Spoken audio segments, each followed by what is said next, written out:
Hey everybody, Nick here, and today I got a review for you of this little guy right here. This is the TRM Holy Nerd, Holy Nerd Batman. Anyways, very, very interesting little knife, and one I'm glad I got a chance to check out. Before we go any further, gotta let you know this guy was sent to me by TRM. I had reviewed the prior generation Nerd before. They said, hey Nick, you want to check out the new one? And well, yes, absolutely.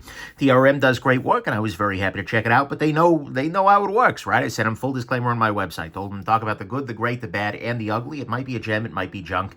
They did still send it along. Nonetheless, we have to assume this is the very best quality controlled one of these guys ever, and I'm doing my best not to let that affect the nature or the quality of my review. Next thing, let's do some size comparison. This is pretty small. Here it is against the Spyderco PM2 and your Spyderco Delica, and what we see here is that they have a hole in common, but they don't have any size in common. It is worth noting, though, that the Nerd is a little bit on the thicker side, so it ends up in the same thickness kind of category as your Delica. So that's a thing to consider. Here it is against the Ontario Rat number 2. And so what we see here is, yeah, still pretty small. Then here it is against two other TRM knives. Here it is against the Shadow, which is much, much larger. Although in a lot of ways, the Shadow is a giant nerd. If you look at these two knives, the family resemblance is quite strong. Then here it is against the TRM Neutron 2, which is one of my very favorite knives from them, and frankly, period.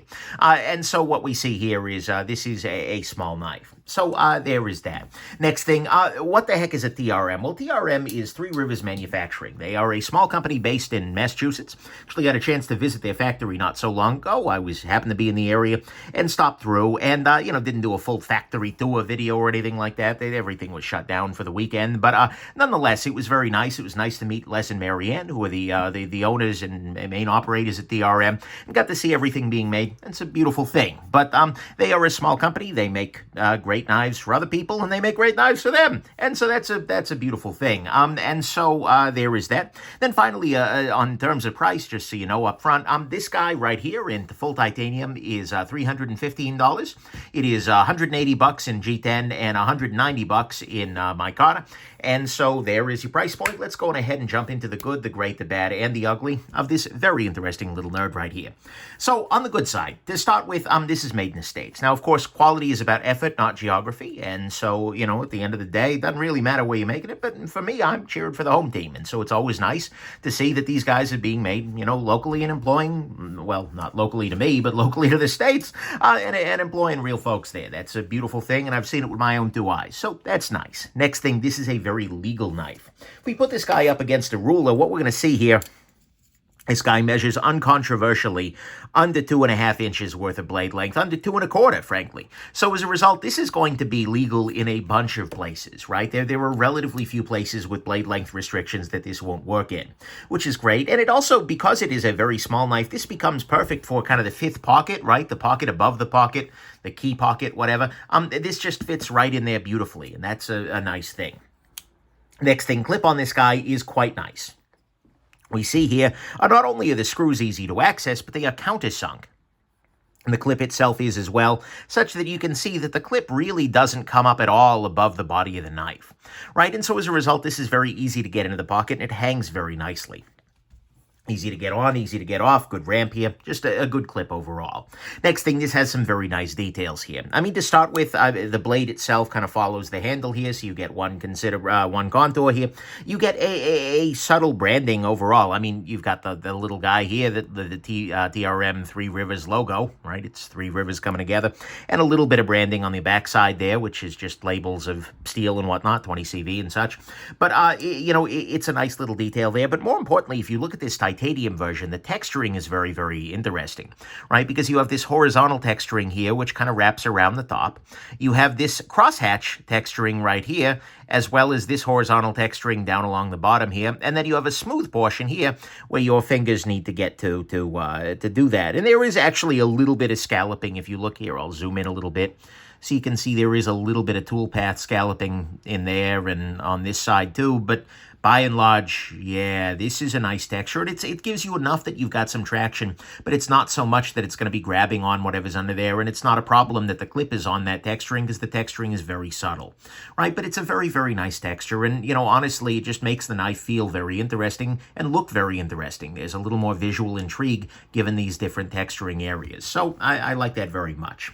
Next thing, action on this guy is very nice. It is a flicky knife, and so by and large, I mean, certainly you can thumb it open if you want to, and you can absolutely two-hand it if you'd like, but it is a knife that is a very flicky sort of thing, and it's very easy to pop open with a little bit on the wrist side. We'll talk about that later, but it is running on phosphor bronze washes, and I assume that as I carry and use this more and more, the action will continue to improve, right? But this is just, it's a very, very nice little action here, and it's because it's running on washers, it should be durable and dust resistant and all that. By the way, another nice little detail, the fact that the tang of the blade just matches along this area here. That's just kind of nice. So anyways, there is that. Next thing, blade on this guy. This is a 20 CV blade, as it says right there. CPM 20 CV is one of the best knife steels out there being used, which is good.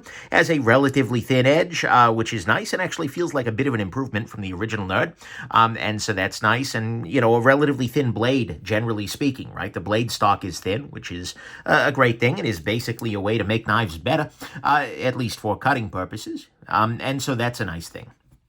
Next thing, this is very lightweight, right? And especially if with the without the titanium scales on there, but this guy with the tie comes still in at 2.32 ounces, that is, which is impressive, given that you are right around, right underneath 2.25 inches. I'm not going to measure precisely, but it is under an ounce an inch, meaning this is a very lightweight knife. You can throw this in pretty much any pants, and it will just kind of hang out there.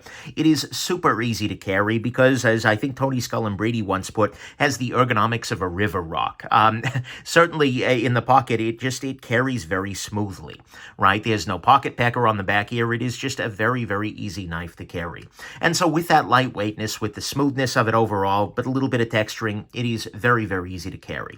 Then finally on the good side, the hole is just better. It really is. There is just no reason why you would do anything. Originally, they used the logo effectively as a closed area there, which made it very easy to take open, but the hole is just better. The Holey Nerd approach, that means there's a hole, not that it's sanctified in any particular way, but nonetheless, this is an improvement. I did not love the deployment, that is, of the last one. This is great. This is an improvement. So to me, all of that is the good, is that the whole approach to opening is just better. It is very lightweight with a nice blade, nice flick in action, nice details, a great clip, a super legal size, and it is made in the States. On the great side, to me, the thing that is still great about this guy is the approach to the scales here. What we're going to see here is this knife has on the surface, on this side, 3 screws. Got the pivot here, then screw. Here's the thing. On a lot of knives, the scales are kind of integral to the assembly of the knife, right? And so as a result, if you want to take off the scale for whatever reason, you need to completely disassemble the knife, and you lose all of your pivot and whatnot. This guy is not like that. The internals of the knife are separate from the scales. The scales just kind of sit on top of that. And so right now, if I had a second pair of scales, which I actually don't at the moment, but I could very easily put on a micarta scale on this guy and just set it down on here, and then screw these screws back in, as I'm about to do right now, and then the knife would be rescaled. And this makes it remarkably easy to swap a set of scales out. And then you do the same thing on the back, where you remove these 2 clip screws and this screw here, and suddenly you can swap the scale over, right? This just makes it very easy to swap your scales around. And you might be thinking to yourself, well, how often are you really doing that? Well, for some people, very much so, right? Because it makes it, when it becomes this easy, it's very easy to collect the number of scales and then just go, you know what? I'm a little bored with this knife right now. I'm going to switch it back over to micarta, right? It's a silly thing, but much like changing the strap on a watch is able to, make that watch feel new and different for a couple of days, changing the scales on a knife allows you to do the same, right? And so as a result, I appreciate that. And the fact that you could probably, especially as this model gets out there more, get third-party options as well. It's just a very, very nice approach. I think the ability to very cleanly swap the scales without really disassembling the knife, without having to get in there and lubricate or anything, all you need is a T6 driver. That's a beautiful thing, and that continues to be one of the very best innovations that TRM has brought to the market. So, to me, the easy-to-replace scales are absolutely going to be the great here. On the bad side, to start with, the balance is a little bit further back on the Thai model here. It's not the end of the world, right? But the balance sits right about here, whereas it was a little bit more frontward on the prior version. Right, not the end of the world, but it is a thing you want to keep in mind, and especially on a knife this small, it doesn't really matter that much, but I got a nitpick at $315. Next thing, this guy, unfortunately, if I have a real complaint about it, so to speak, it is that it does need some wrist to open it up, right? And maybe this is a fact that mine needs to break in further, but the detent on this guy isn't quite strong enough for you to be able to reliably, no wrist, flick it out.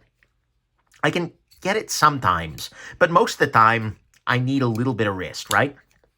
And that allows this guy to lock open. In practice, this isn't usually a problem, right? Because normally you're deploying the knife at the side there, and it works just fine, but it could use a slightly stronger detent. Or, maybe this is just a fact of using the phosphor bronze rather than going the bearing route or something like that, which has a lot of advantages, but I'm very used to bearings at this point. That's kind of where the knife world has gone. So anyways, it does need a little bit of wrist to open up. If you are a person who is a detent snob, then this might not be the thing you're after. Next thing, this guy, the clip ergos. Unfortunately, ergonomically speaking, the clip is not amazing. It is a good clip, and it works, but it definitely does dig into the hand a little bit right here.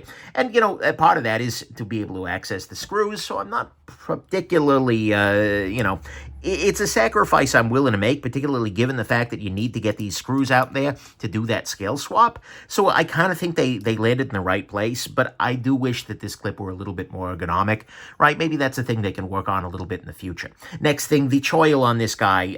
This little guy at the front here remains very small. You can see it kind of curves back up, and although it loses the chin that the last one had, it still remains, even for my relatively small hands, a pretty tight fit, right? And so for a lot of people, you are going to get effectively a 2 or 3 finger grip on this guy, and holding it back there is going to make it a lot less interesting. Or you'll have to kind of have your finger partly on there. It's not the end of the world, but if you have very big hands, this might not be the right choice for you, right? Next thing, this particular variety with the titanium is pricey. You're looking at $315, that is, dollars, with the fancy titanium scales. Again, you can get a G10 version for $180, a micarta version for $190, but when you get up here, it's pretty pricey. Mind you, it's very good. The machining is great. The surface finishing is great. There's a lot to love about the titanium version, and honestly, yeah, that sounds about okay, especially for something made in the States and made well, but that is expensive, right? I can't lie to you, right? And I sure wish it were cheaper, but at the same time, I don't feel like they're ripping my face off. Then finally, on the bad side, unfortunately with TRM, availability remains tricky. TRM is a company that is really trying their best, and they've been doing a lot of expanding, I think, to try and do that. But availability is not straightforward. And so as a result, you can't necessarily just go down to your local knife store. Well, chances are you can't at all. And you may not even be able to go to their website and pick one of these guys up at any given moment, right? So that is definitely a downside with DRM. I think it's something they're working on, and it's getting better and better, right? You're able to buy neutrons and things like that more reliably, but especially as they have more models, right? The Neutron, the Atom, the Shadow, the Nerd, etc. I think, availability remains a concern. So to me, all that is the bad, is that these can be a little bit harder to buy than your average knife, just because availability is low. It is pricey in the titanium form here. The choil remains a little bit small for larger hands. The clip ergos aren't amazing. It does need a little bit of wrist or a stronger detent, and the balance is a little bit further back with the titanium. On the ugly front, there's really nothing ugly here, so let's go to the final conclusion, which is that this is a good little knife, right? It looks great. It's got a great clip, good flicking action, a good flicking hole, a nice blade. It's super lightweight, and they are carrying forward the swappable scale thing even on this high-end model, which I think is great. It allows you to upgrade down the road.